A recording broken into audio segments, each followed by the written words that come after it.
So eto na nga mga idol, bigla ang tuwa si Casimero Cuadro Alas. Luis Nery tinanggal na sa listahan sa makakalaban ni Naoya Inoue sa May 6, 2024. Alas pinaghahanda na.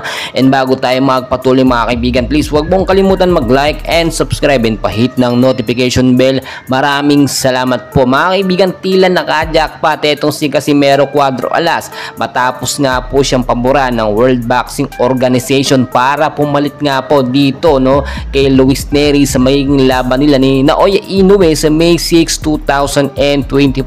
Sa bansang Japan po mangyayari ito mga kaibigan, at ito yung isa sa sinasabi natin na revelation nga po ni Cuadro Alas na makakalaban niya din etong kanyang mortal enemy na angas ng Pinas kalaban niya na itong si Naoya Inoue. Tulad nga po na ating sinasabi mga kaibigan, hindi talaga papayag or ayaw talaga ng kampo ni Naoya Inoue na lumaban sa bansang Amerika.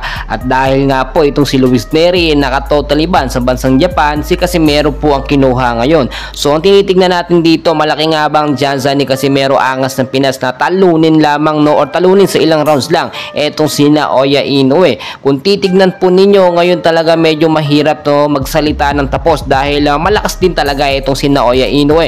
Pero ang ating angas ng Pinas, Casimero Cuadro Alas, matindi at maraming training na pinagdaanan at sobrang pinaghahandaan niya po talaga etong laban kontra kay Naoya Inoue. Dream come true ito sa mga Pilipino natin mga kaibigan, especially kay angas ng Pinas, dahil hindi pa nga tayo nakakabawi sa mga Pilipino boxer na pinatumba at pinataob ni Naoya Inoue. Yung ibang laban binenta pa tulad ng kay Marlon Tapales. Kaya naman mga kaibigan, masasabi natin na ito talaga yung big match up ngayong 2024 na inaabangan ng mga Pilipino. Sa side naman ni Naoya Inoue, wala daw silang pakialam sa mga ibinibintang sinasabing gumagamit nga daw po ng pinagbabawal na gamot itong si Naoya Inoue, at may itinuturok daw na pain reliever na may content po ng cannabis at yung gloves daw ginagamit na may bakal.